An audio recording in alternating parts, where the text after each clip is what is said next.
Pelé. 3 lettres seulement, mais un poids immense dans l'histoire du football et même au-delà. Avant d'être un nom, Pelé est devenu une idée, un symbole universel, une incarnation de l'excellence sportive et humaine.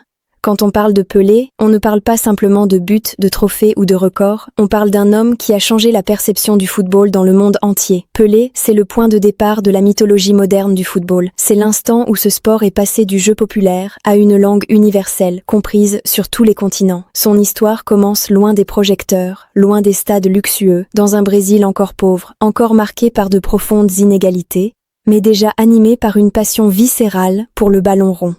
Edson Arantes do Nascimento naît le 23 octobre 1940 à Três Corações, une petite ville de l'état de Minas Gerais. Il grandit dans une famille modeste, où chaque journée est une lutte pour survivre dignement. Son père, João Ramos do Nascimento, surnommé Dondinho, est lui-même footballeur, talentueux mais brisé par une blessure qui l'empêche de réaliser ses rêves. Très tôt, le jeune Edson comprend que le football peut être à la fois une joie et une responsabilité. Il voit dans les yeux de son père le regret d'un destin inachevé, et dans ceux de sa mère la peur constante du manque.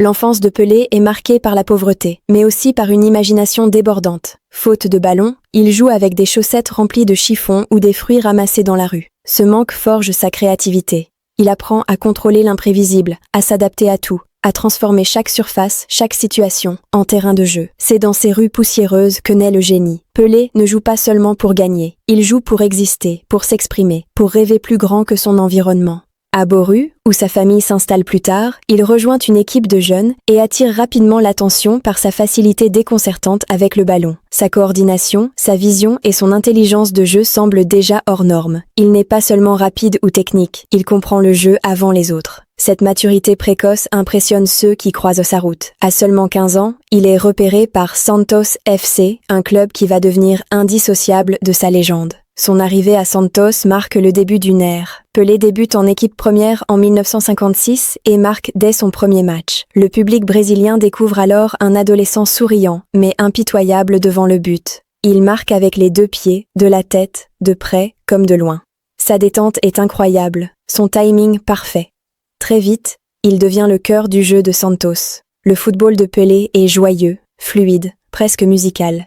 Il joue avec une liberté totale, mais toujours au service du collectif. Contrairement à beaucoup de stars, Pelé ne cherche pas à briller seul, il élève le niveau de tous ceux qui l'entourent. Avec Santos, il remporte championnat après championnat, trophée après trophée. Mais c'est sur la scène mondiale que son destin bascule définitivement. En 1958, à seulement 17 ans, Pelé est sélectionné pour la Coupe du Monde en Suède. Il arrive dans un groupe déjà talentueux, mais personne n'imagine encore l'impact qu'il va avoir. Blessé en début de tournoi, il manque les premiers matchs, mais lorsqu'il revient, tout change. En demi-finale contre la France, il inscrit un triplé magistral. En finale contre la Suède, pays hôte, il marque 2 buts d'une beauté rare, dont un contrôle dos au but, suivi d'un lob et d'une reprise de volée qui restera gravée dans l'histoire. Le Brésil remporte sa première Coupe du Monde et Pelé devient le plus jeune champion du monde de l'histoire. À cet instant précis, le football entre dans une nouvelle dimension.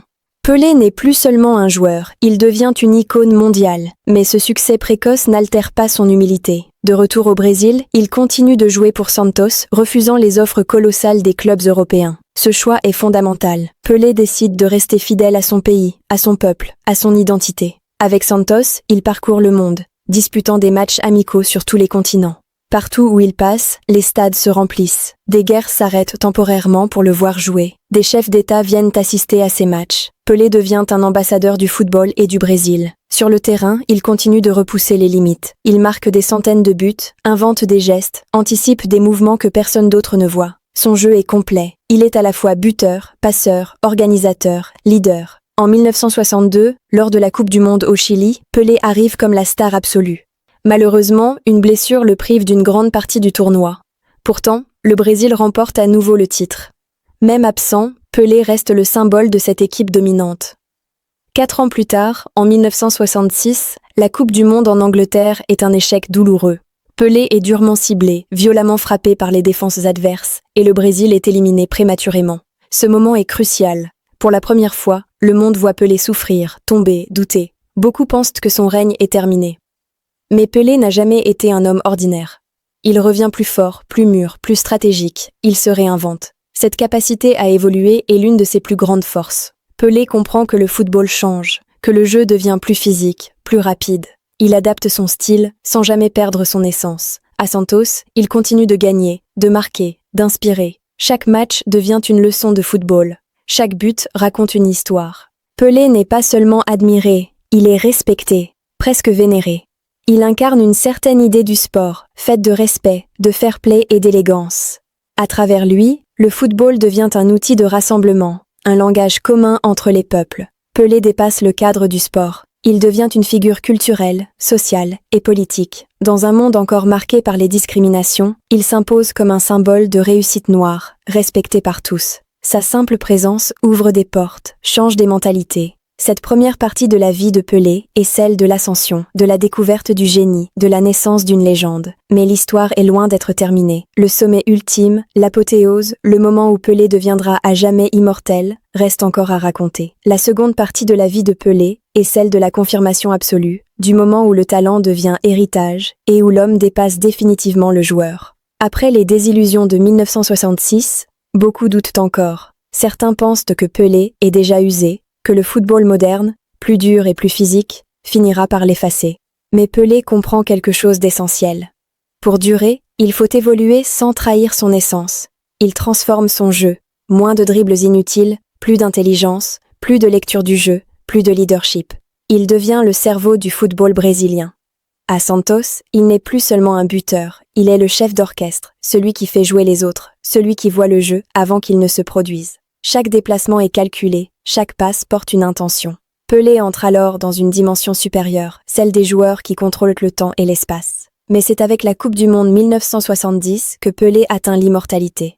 Ce tournoi au Mexique n'est pas seulement une compétition, c'est une déclaration au monde entier. Le Brésil arrive avec une équipe exceptionnelle, peut-être la plus grande de tous les temps, et Pelé en est l'âme. Dès les premiers matchs, il impose son autorité avec calme et assurance. Il marque, il passe, il dirige. Mais surtout, il inspire. Son football devient un langage universel. En demi-finale, en finale, chaque action semble écrite à l'avance, comme si Pelé connaissait déjà l'issue du match. En finale contre l'Italie, son but de la tête ouvre la voie à un chef-d'œuvre collectif. Le troisième but, une séquence de passes parfaite conclue par Carlos Alberto, reste l'une des actions les plus célèbres de l'histoire du football, et Pelé en est le déclencheur. À la fin du match, le Brésil est champion du monde pour la 3e fois, et Pelé devient le seul joueur de l'histoire à remporter 3 Coupes du Monde. À cet instant, le débat s'arrête. Pelé n'est plus comparé, il devient la référence. Le football a trouvé son roi. Après 1970, Pelé est au sommet absolu. Mais contrairement à beaucoup d'autres, il sait que la grandeur réside aussi dans la manière de quitter la scène. Il continue à jouer pour Santos, à marquer, à transmettre, mais il prépare doucement la fin. Chaque match devient un hommage vivant. Les stades se remplissent non seulement pour voir un joueur, mais pour assister à une page d'histoire. Pelé est désormais une figure mondiale, invité par des chefs d'État, célébré par des artistes, respecté bien au-delà du football. Il devient un pont entre les cultures, un symbole de paix et d'unité. En 1975, Pelé surprend le monde en rejoignant le New York Cosmos. Ce choix n'est pas anodin. Il comprend que le football peut encore grandir ailleurs, et il accepte de devenir le visage du sport aux États-Unis. Là-bas, il attire les foules, médiatise le football, inspire une nouvelle génération. Même à la fin de sa carrière, Pelé continue de bâtir. Son dernier match, en 1977, est un moment chargé d'émotions. Il joue une mi-temps avec Santos, une autre avec le Cosmos, comme un symbole parfait de sa carrière, un homme reliant les mondes, les époques et les peuples. Après sa retraite, Pelé ne disparaît jamais vraiment. Il reste présent, actif, engagé. Il devient ambassadeur du football, défenseur de causes sociales, symbole de réussite et de dignité. Il utilise sa voix pour parler d'éducation, de paix, de justice. Son image traverse les décennies sans se ternir. Contrairement à d'autres légendes, Pelé échappe aux scandales majeurs. Il incarne une certaine idée de la grandeur, faite de respect, de sourire et d'élégance. Bien sûr, le débat éternel surgira toujours. Pelé ou Maradona, Pelé ou Messi, mais Pelé dépasse ces comparaisons. Il n'est pas seulement un joueur parmi d'autres, il est le point de départ. Sans Pelé, le football n'aurait pas la même portée mondiale. Il a ouvert la voie, montré ce que ce sport pouvait devenir. Il a transformé le ballon en langage universel, le joueur en ambassadeur, le match en spectacle planétaire. Lorsque Pelé s'éteint en 2022, le monde entier s'arrête un instant. Les hommages viennent de partout, de toutes les générations, de tous les continents. Parce que Pelé n'appartenait pas seulement au Brésil, il appartenait à l'humanité. Son héritage est immense. Il vit dans chaque enfant qui joue pieds nus dans la rue, dans chaque joueur qui rêve de porter un numéro mythique, dans chaque stade qui s'embrase pour un geste de génie. Pelé nous a appris que le talent est un don, mais que la grandeur est un choix. Il a montré qu'on peut venir de rien et devenir éternel sans jamais perdre son humanité. Son histoire n'est pas seulement celle d'un footballeur exceptionnel, c'est celle d'un homme qui a élevé un sport au rang d'art et de symbole mondial. Pelé restera à jamais le roi.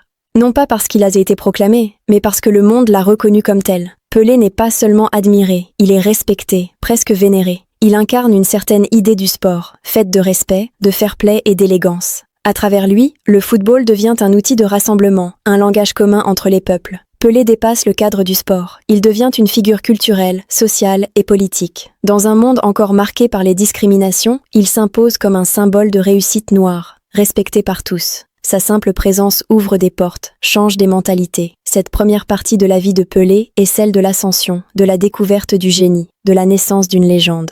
Mais l'histoire est loin d'être terminée. Le sommet ultime, l'apothéose, le moment où Pelé deviendra à jamais immortel, reste encore à raconter.